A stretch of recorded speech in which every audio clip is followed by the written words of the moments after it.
going back to the beginning of the United States. But not all of that history is something to be proud of. And in 1985, it turned on its own in one of the most terrifying ways imaginable.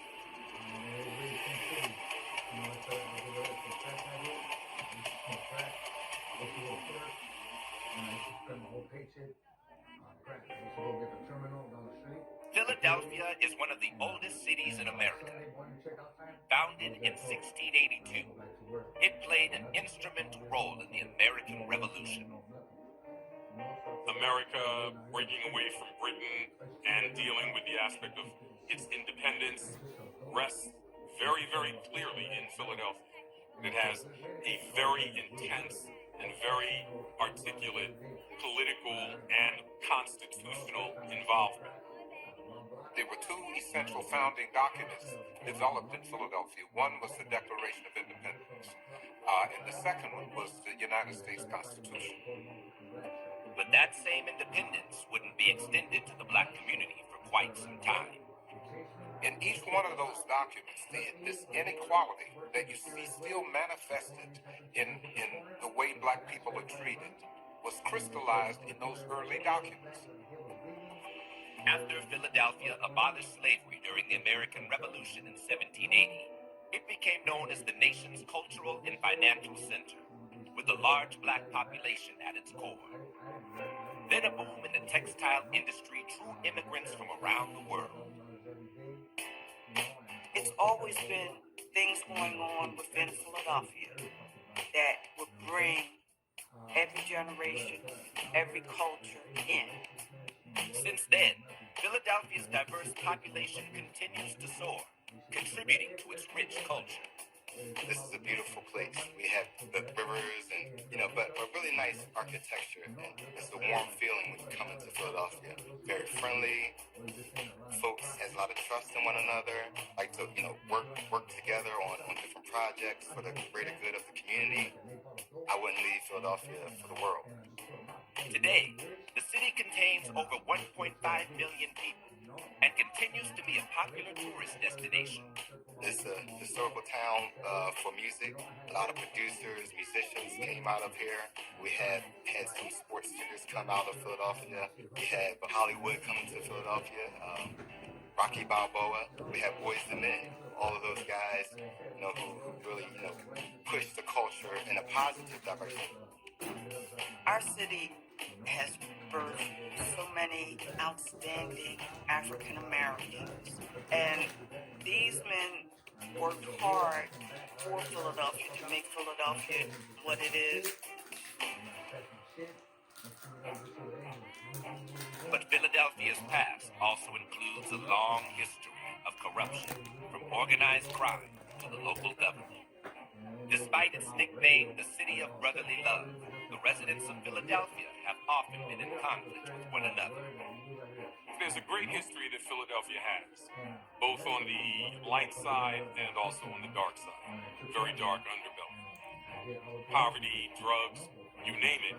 And cops who were basically very corrupt were taking advantage of that situation with the racist abuse. Systemic racism basically controlled and does control a lot of what obviously the city is.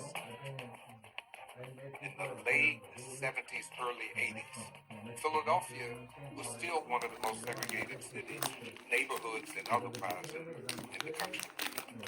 Many members of the Ku Klux Klan were police officers, they were mayors, they were senators. So there was always a tradition of enforcing using excessive force with no limits that was often legitimized, authorized, and justified by a caste system based on race.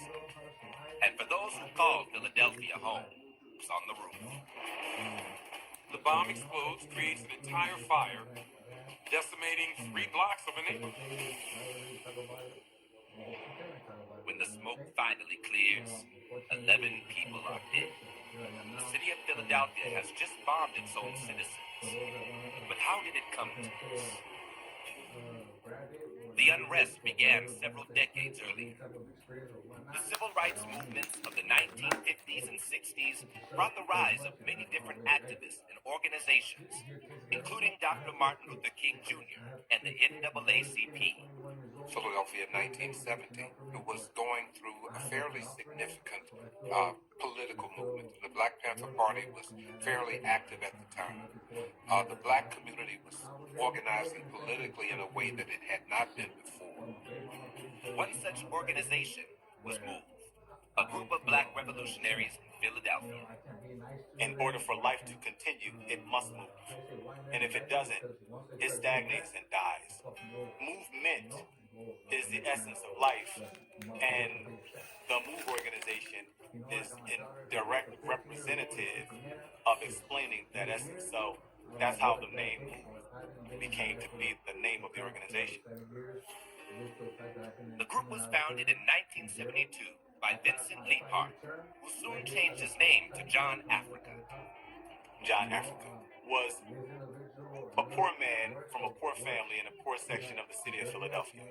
You could see the police intimidating people and going through the neighborhood and very disrespectfully treating the citizens. His experience, in large part, shaped his behavior. After witnessing the perils of the Korean War while serving in the army, John was determined to bring about change. The war definitely enhanced what he already felt and could see. He couldn't accept it even when he was a child. He couldn't even tolerate it. John put together a set of guidelines to live by that encouraged absolute equality amongst all living things. John was arguing that people aren't born with the idea of race and economic status. They're taught those things. John also felt that government in all forms was inherently racist, oppressive, and dangerous. He talked about the system and how they misuse people. We're all under an oppressive system that is poisoning the life that we need to live. The air is polluted, the water is polluted, the food that we eat is weakened by the system's industries. Some big ideas for MOVE are embracing all life, animal life, human life, plant life. They had certain ideas about diet and lifestyle, communal living, village.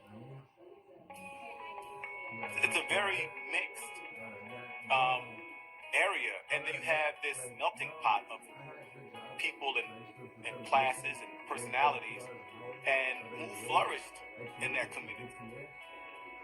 Daily life was full of activity, it was full of laughter, it was full of movement, just constant movement. But that would all change in the coming years, and the MOVE organization would go from peaceful commune to public enemy number one. People fear what they don't understand. And I think that fear turned into a kind of like a thing that they felt they needed to eliminate.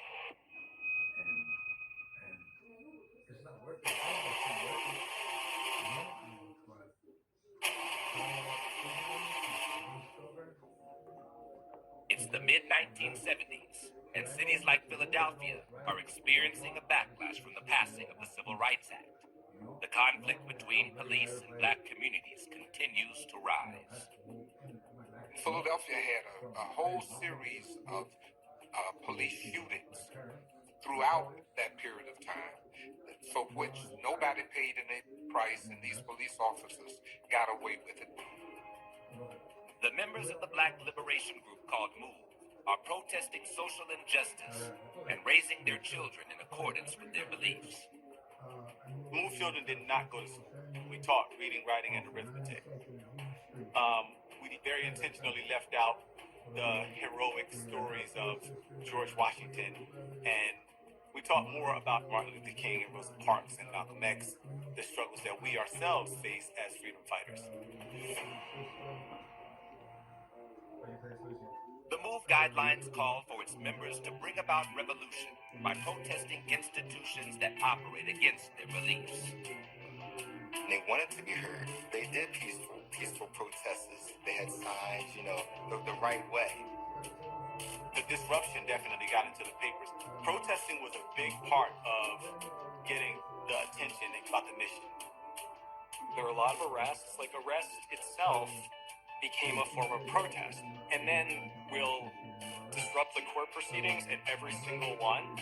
We'll come into every court proceeding and question the judge and question the procedure and represent themselves, say this is not I object, every word I object.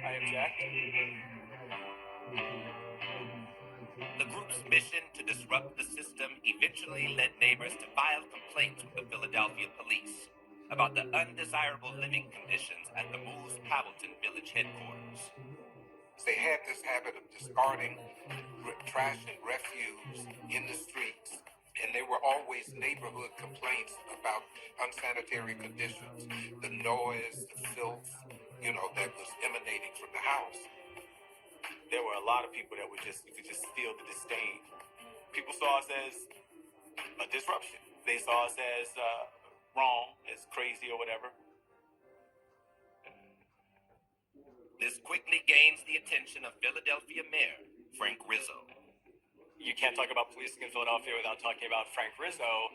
Rizzo was the police chief of Philadelphia, and then he became the mayor of Philadelphia, and in a lot of ways is a archetypal figure in American history, I would say. Rizzo was very comfortable using racist language. He was a figure of overt white supremacy. The complaints gave Mayor Rizzo a reason to open an investigation in regards to the move and potentially take legal action to get rid of them. Officers begin making regular appearances in the neighborhood, and tensions quickly escalate. March 28, 1976, police and MOVE members get into an altercation outside of their headquarters.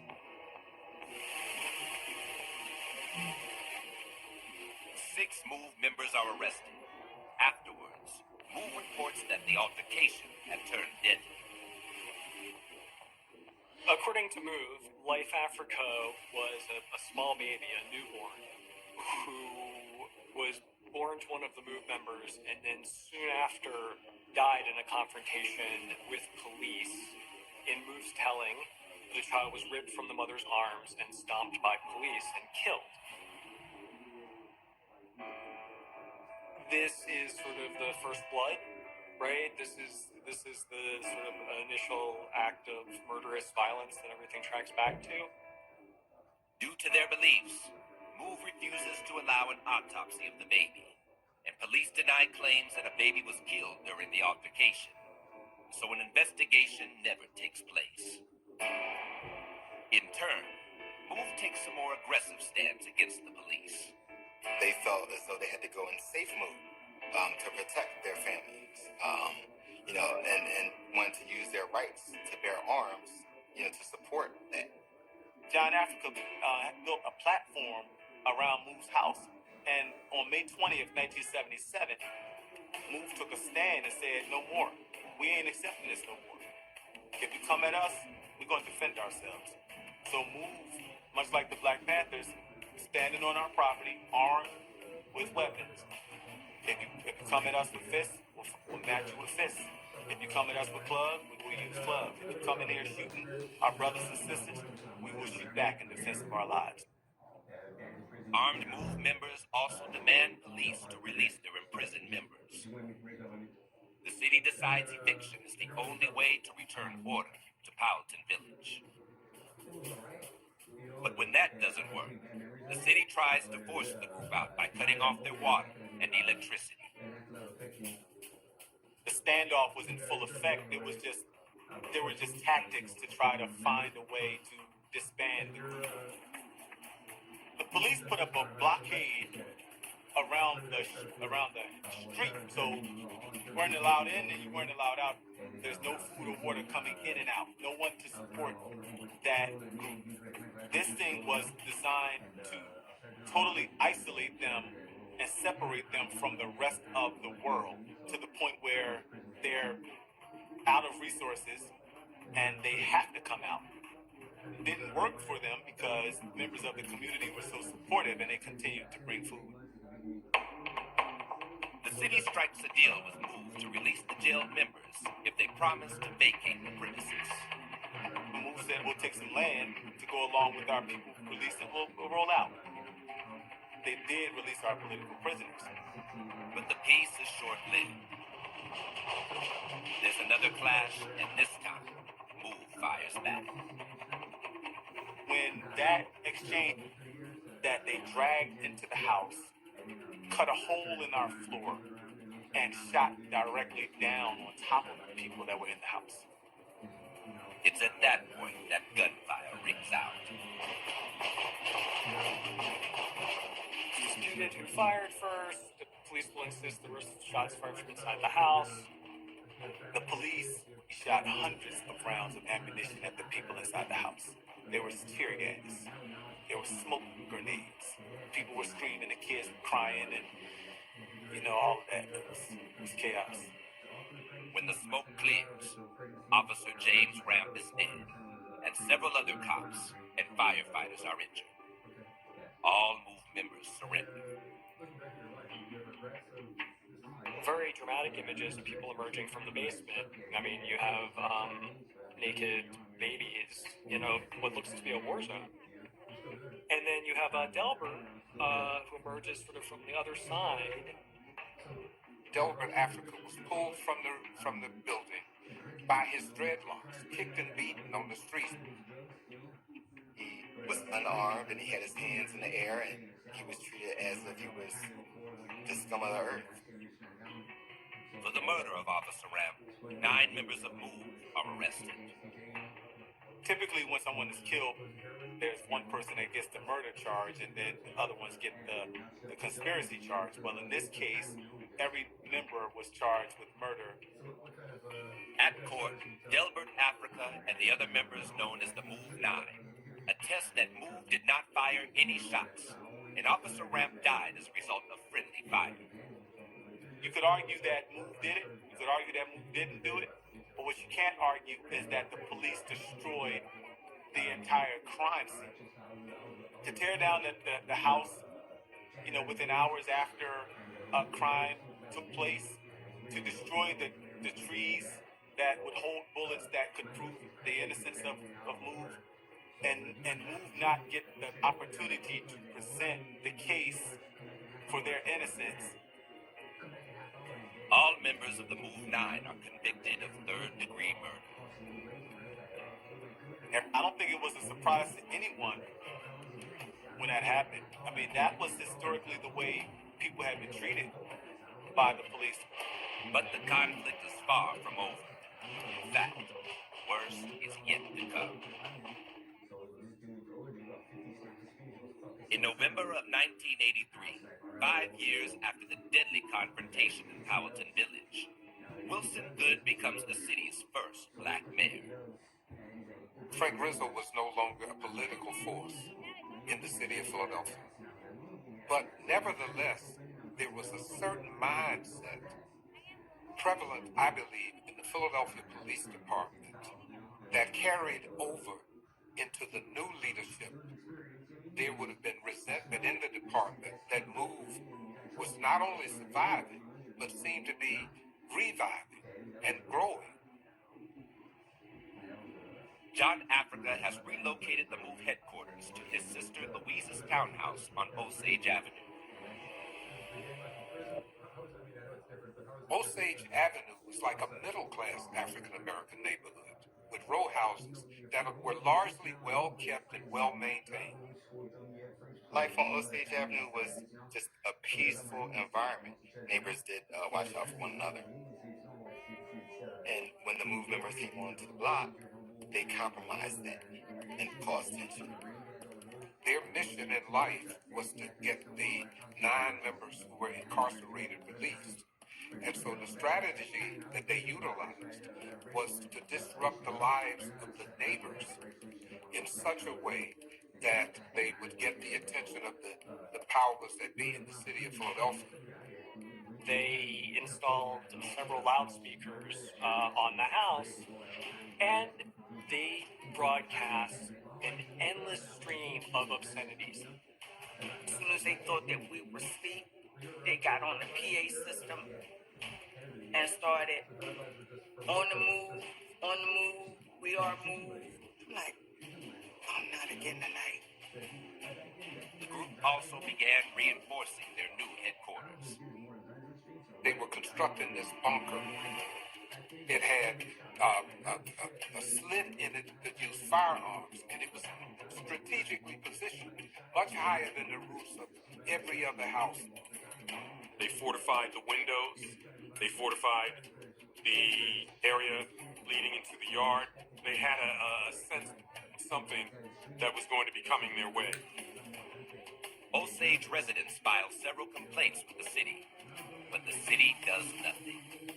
They cared nothing at all about the ordinary working-class black men and women who were on the receiving end of their tirades and their reaction, all in an effort to get their non-members released from prison. Finally, after years of unsettling behavior, the neighbors band together and go to major news outlets to demand action against Move. They held a press conference in April of 1985 and demanded that the governor of the state of Pennsylvania intervene, that somebody should come. The mayor at the time, Wilson Good, had no idea how to deal with it. And in fact, he pretty much ignored it for as long as he could until that press conference. The mayor made a decision in early April to do something about it. The mayor puts Police Commissioner Gregor Sambu and the Philadelphia police in charge of how they will confront Move. What was characterized as the police problem.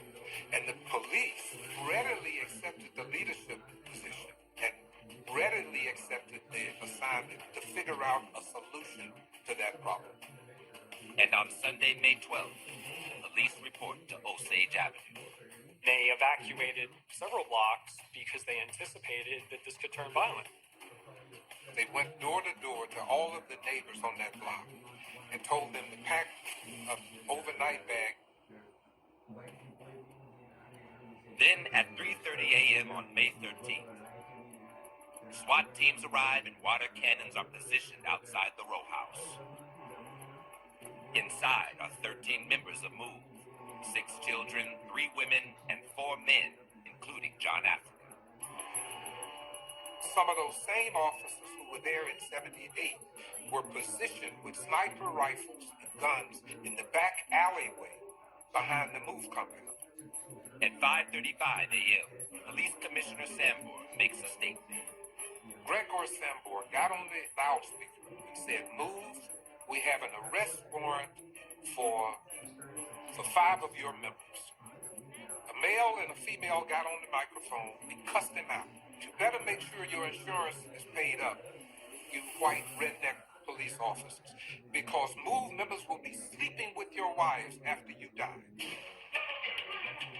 They yelled at each other all day. It was just a matter of who got the bigger mouths. They told them to come out. They told them go do themselves. In response, police fire water cannons and tear gas canisters into the house. Then SWAT teams move in, and the situation takes a dramatic turn. There were news crews on the street by this point, and you could hear shots being fired from automatic weapons. It's unclear at this point what exactly is happening, but police are no longer treating this as a peaceful arrest.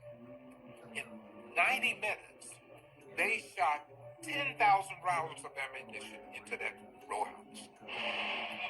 Thousands of Philadelphia residents watch every terrifying moment from their living rooms.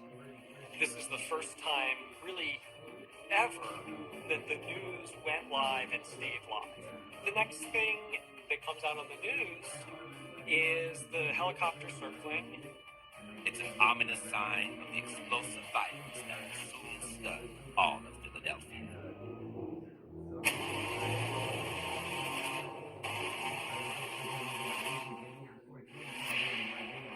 Recent events are a reminder that what happened in Philadelphia in 1985 is still happening today.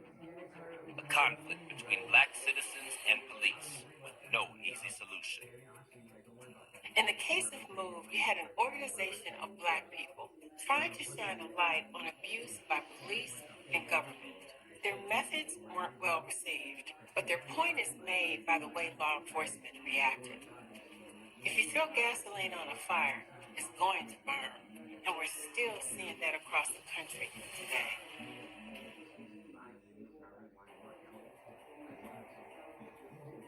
Under the guidance of Police Commissioner Gregor Sambour, the violent standoff on Osage Avenue between Philadelphia police and the members of MOVE has reached a boiling point.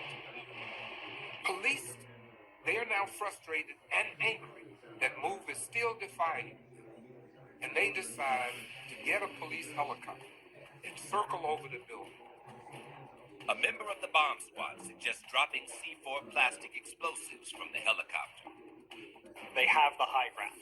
They have line of sight and line to fire at everything. And the bunker is fortified. So the logic was we can't safely go in there with that bunker intact.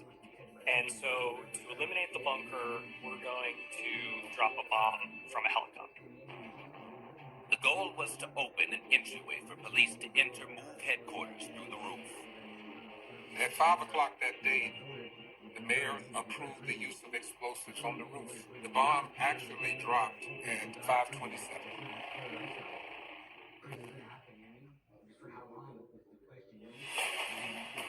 The bomb ignites a stockpile of gasoline, and the resulting explosion is much larger than expected. Within moments, the building is on fire. We were all transfixed in front of our television screens, watching this thing unfold. In the first 30 or 40 minutes, the fire looked to be just in the bunker. And eventually the roof burns through and the bunker itself falls into the house. And now the fire's inside the house. As the wind blew, it attached to other homes and ignited one house after another, causing a domino effect. The mayor himself was screaming at his television set, saying, "Why aren't they putting out the fire?" At 6:25, Mayor Good orders the fire chief to step in, but the MOVE house continues to burn. The children and the women were in the basement with blankets, over them to protect them from the smoke. One of the children, Tommaso Africa, begins having difficulty breathing. Conrad Africa tries to help Tommaso escape from the basement window. They are met with gunfire. Tommaso was the youngest of them. He wasn't breathing at the time, and Conrad was trying to get them out. The police said he had a gun, and when he lifted up the door, he said some things to the police officers, and they shot him. Conrad is forced to climb back inside with Tommaso and the rest of the MOVE members. 30-year-old Ramona Africa then tries to escape with 13-year-old Michael Birdie Africa. They don't know if they're going to be shot at. They just know that they have to get out of that building. Thankfully, one of the officers stepped in to help them. That's when James Berghauer makes, I think, one of the only human decisions of the day to try to go help Michael as a child. That likely results in Michael surviving. He's traumatized. He's crying. He was saying to the cops, "Please don't kill me. Please don't kill me." Because that's how afraid he was, having seen everything that he had just seen. The flames continue to burn for 5 more hours until they are finally... The conflict between MOVE and police has ended in a way no one could have imagined. And the city of Philadelphia demands answers. 250 neighborhood residents were displaced. 61 row houses were destroyed, and the actual financial cost to the city exceeded $28 million. My family members lost everything that they worked hard for. Our history was erased. The public was calling for justice and vindication, and Wilson Good did wisely created the commission to look at it. The Public Commission investigates all of the decisions made by officials leading up to the bombing to determine if any charges should be brought.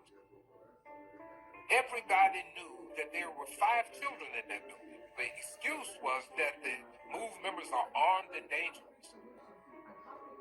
They had no reason to believe that MOVE had amassed the kind of arsenal that would have justified the type of artillery that they took out there. Every mistake they made from that point on just compounded so that inevitably you have the catastrophe that occurred. Commissioner Sambor testifies that he approved the bombing and notified the mayor. But Mayor Good remembers events differently. Wilson Good says in his testimony that they called him and they told him they were going to use an explosive device. And he approved it. But if they'd said they were going to use a bomb, he would not have approved that. The two men also disagree about who decided to let the fire burn. Good says he talks to Sambor on the phone and tells him to put the fire out. When the fire commissioner Richmond said, I think we should fight the fire, Commissioner Sambor says, let it burn for a while. Just let it burn. He overrode his decision and let the fire burn. But according to Sambor, he only wanted the bunker to burn. He did not intend for the fire to get out of control. I never believed Sambor when he said that wasn't his intention. Despite his hands-off approach that day, Mayor Wilson Good accepts the blame for the tragedy. Mayor Good's remorse was apparent. During his testimony, it was clear that his heart ached for what occurred, because that happened on your watch. Wilson said, I take full responsibility for what happened. The commission ultimately rules that both city and police officials were negligent in their actions. We had 30-some findings and conclusions. The decisions of various city officials to allow the use of high explosives and, in a 90-minute period, the firing of at least 10,000 rounds of ammunition at the house, to sanction the dropping of a bomb on an occupied row house, and let a fire burn in the row house occupied by children would not likely have been made had the MOVE house and its occupants been situated in a comparable white neighborhood. However, no criminal charges were filed. They were never facing any punishment whatsoever because industry wanted a problem gone. And that problem was exposing industry.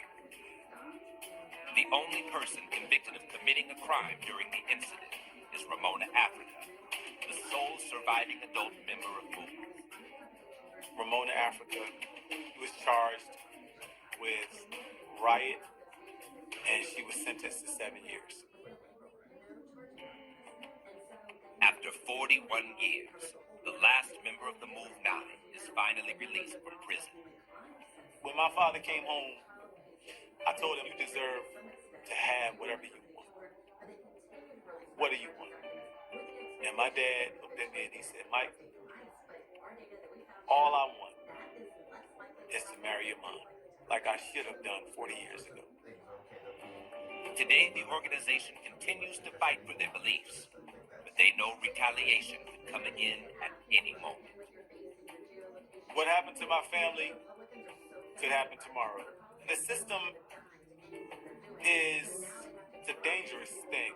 Anyone that has the notion to speak up and to resist the system and create change, you're definitely going to be targeted.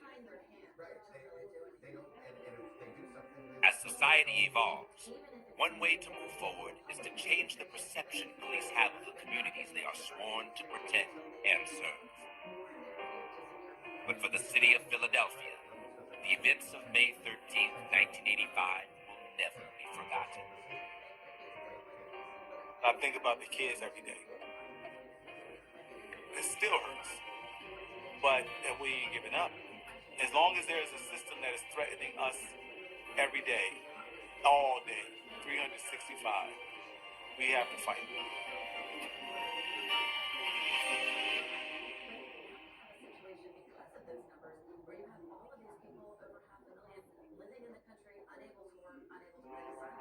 Savannah, Georgia is known around the world for its southern charm and hospitality. Tradition is important here, and the black communities of Savannah look out for each other. But in 2018, a betrayal claimed the life of one of the city's most beloved leaders and activists, robbing them of their strongest voice in the fight to end gun violence.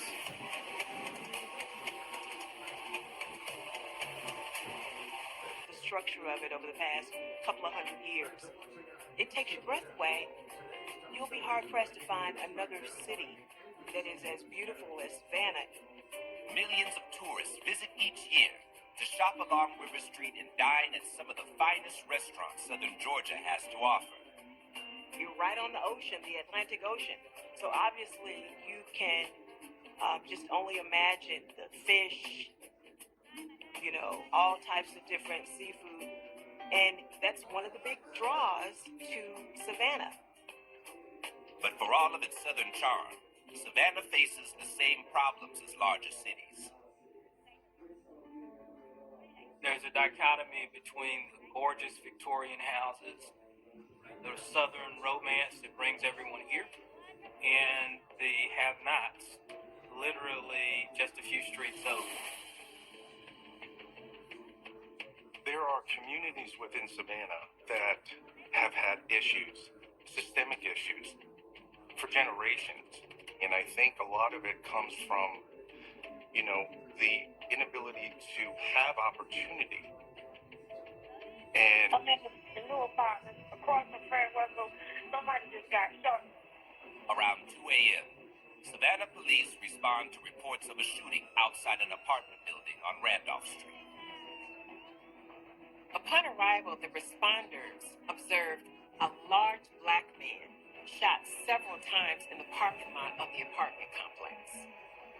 For many of the city's neighborhoods, it's a scene that has become all too familiar.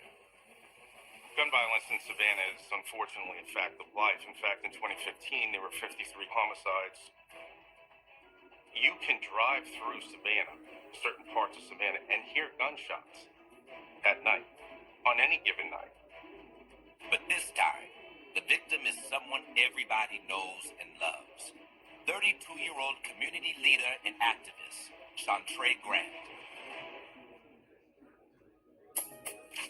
Known as Puff to his friends and family, Chantre was a homegrown hero, born and raised in Savannah. He loved his hometown. He was one of, I think, 12 or 13 children who were raised in the coastal empire. Chantre was like a 10-pound baby when he first came. He was so big and red, like the Cheetos, the Puff Cheetos. So everybody just started calling him Puff. Even as a young man, Chantre showed an aptitude for leadership, serving on the drum line of his high school band. Not a core marching band. I mean, it's like, it's a soul marching band. So he represented some of the richest in African-American tradition. By the time he was a teenager, Chantre had grown so tall, it was easy to spot him on the field. But it was the size of his heart that earned him the love of his peers. They call him the gentle giant. He's like a teddy bear. But he was that person that when you had no one else to call, you could call him and he would be like, I'm on it. Don't worry about nothing. He was always making people laugh. If you met him once, you always know him. After graduation, Chantre turned his attention to the culinary arts, working as a chef in several restaurants before opening his own business, S&K Catering and DJ Services. He also volunteered with community groups and served as a mentor for at-risk youth. Chantre recognized early on that if we can save our youth early and we can reverse this cycle, we want our children to live better and our community to be better. He grew up seeing his father very active in his community. So This was, ingrained in Chantre to want to give back. Activism is in the Grant blood. They're following in the legacy of all the folks that have come before us. He was also a dedicated activist and founder of the Bullhorn Crew, a group dedicated to ending gun violence. When murders happen in Savannah, he goes out to the murder scene and he be with that family. You see Chantre at a scene before you see the news people. He's like the first one on the scene. He got that bullhorn in his hand. He's walking up and down the street hollering. This was his town, and he wanted the violence to stop. He felt that, hey, I'm going to pick up my bullhorn because I want people not just in the Savannah community to hear this, about the injustices, about the violence, about the black-on-black crime. We want people all... They said kids are the future. And the kids are out here with guns in their hand, and they're getting a hold of guns because they're not educated. They don't know what guns can do, what the consequences are. In 2015, I lost my youngest and only son, and that's how I met Puff. I was introduced to this horrible club that I didn't want to be a member of. I had a son who just got killed. I did not even know that there were 400 other mothers at that time who had lost sons, and we did a balloon release of some children. Now Chantre has been struck down by the same violence he dedicated his life to stop. And both the police and his community want to know why. I remember just feeling really vexed about the whole thing because he was so against gun violence, so against black-on-black crime. The same thing that you were fighting for was the thing that killed you. The biggest question, how could this have happened? How could this have happened to Chantre Grant?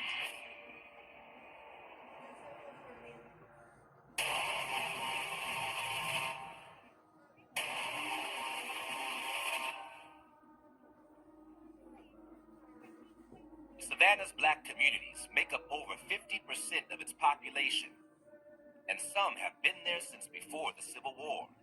The Underground Railroad came through Savannah. There's evidence of that here. These tunnels that we know exist got from places in the city to the river.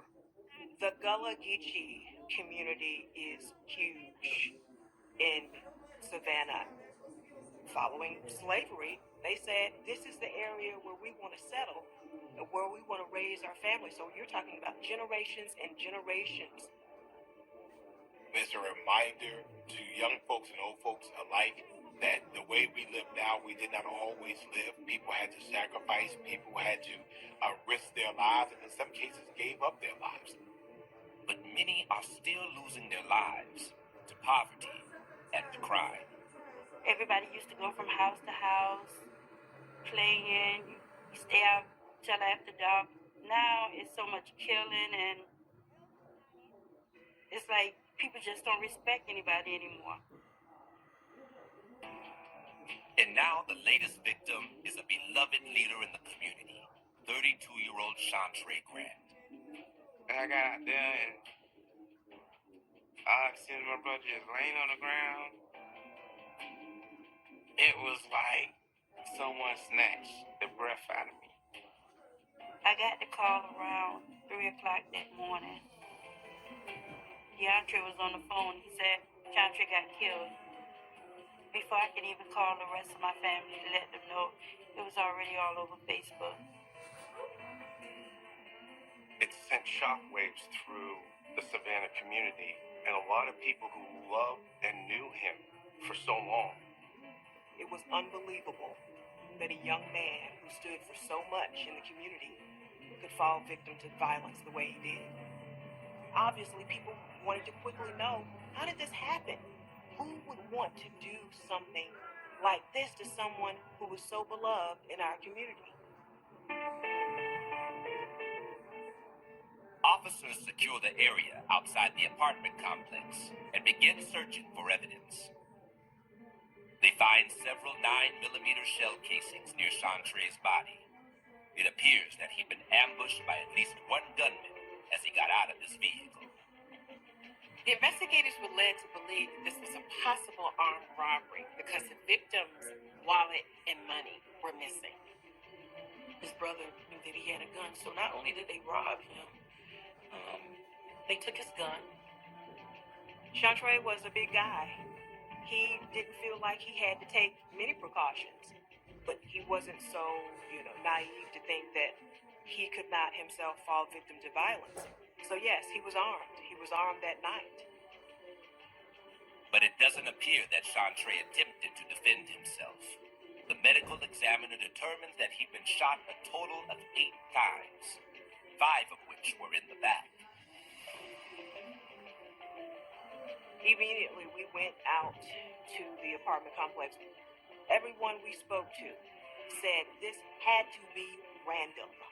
There is no way that this person could have known that this was Chantray Grant. Over the course of the following day, investigators speak with friends and family and begin putting together a timeline of what happened. People who were close to Chantray Grant knew that he liked to gamble. And he did it often, maybe 2 or 3 times a week. And he would take his friends, some of his girlfriends with him. And the night of his murder, he had done just that. Chantray was at a riverboat down in Brunswick, which is about 70 miles away. Chantray had gambled that night with a group of his friends. They told police that everyone had a good time, but Chantray was the big winner. Chantray Grant had won about $12,000 that night. And because of that, the casino owners made sure that security went to Chantray Grant after he collected his winnings and actually escorted him off the boat, walked him over to his car to make sure that he safely got to where he was going. After celebrating the victory, Chantray drove 2 of his friends home from Brunswick. He proceeded to go to his apartment where another friend lived, dropped her off near her apartment, and as he came back to park closer to his own apartment, he barely had the opportunity to open his door because someone was waiting for him. As soon as he cracked open his door, the suspect was standing there and shot him 8 times.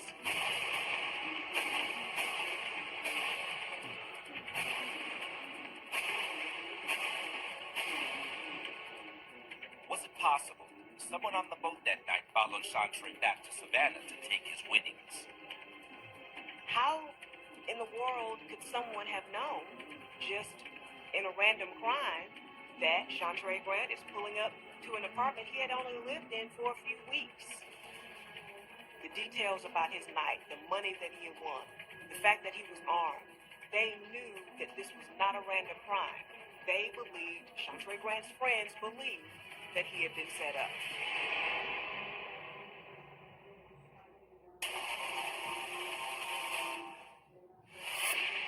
$45,000. Savannah, Georgia isn't exactly a small town, but its communities are tightly knit, which can sometimes be an advantage to law enforcement. There's a misconception about when crimes are committed in big cities like New York or Los Angeles. In larger cities, because of current technology, you've literally got security cameras on every street and every block. In a small town, you don't have that same technology. And a lot of times, cases are solved through word of mouth because everybody knows everybody.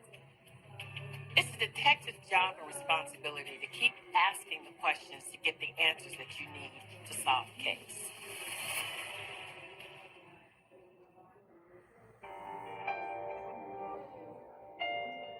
While Savannah police search for leads in the murder of local activist Chantray Grant, the city comes together to honor his memory.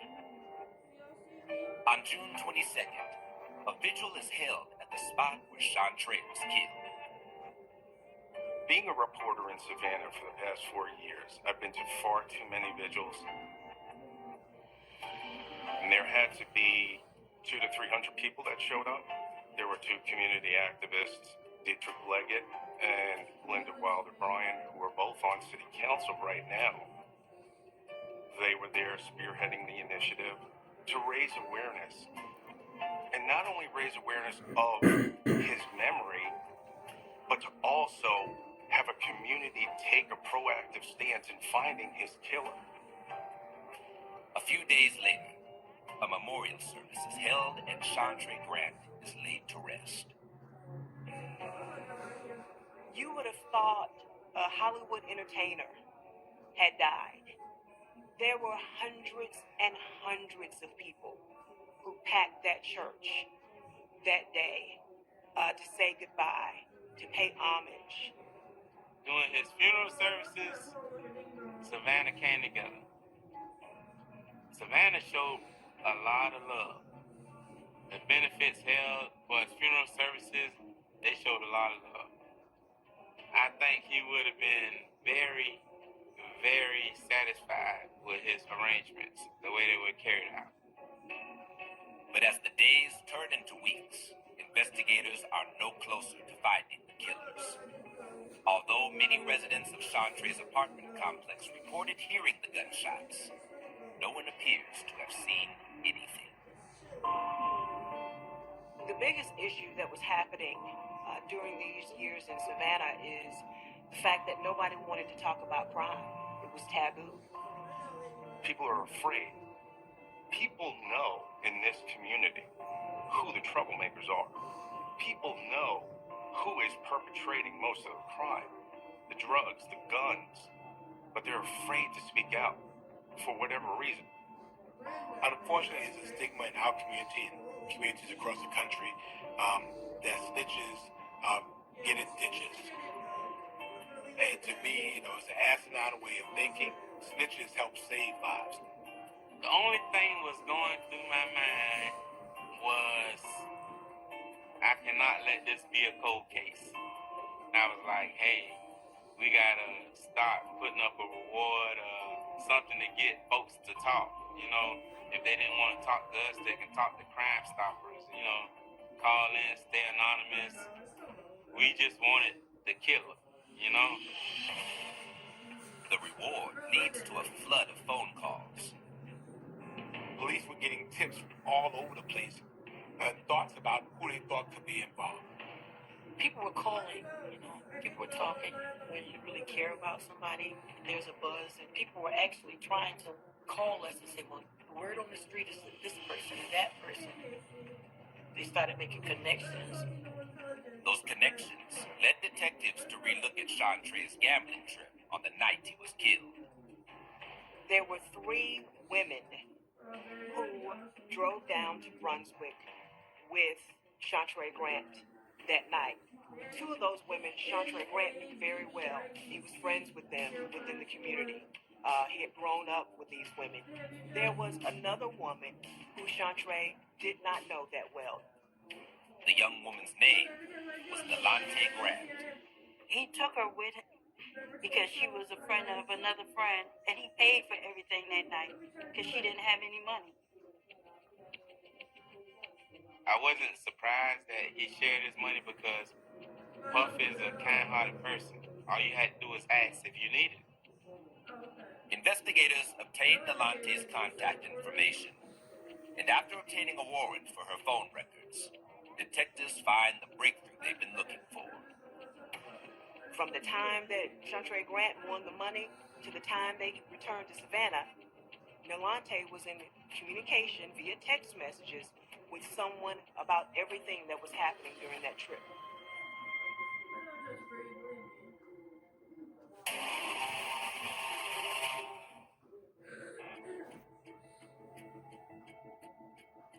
After several months, detectives investigating the murder of Savannah community leader Chantre Grant finally have a person of interest in the case. 24-year-old Delante Grant, who was part of the group who'd gone gambling with Chantre the night he was killed. Nalante knew that Chantre had won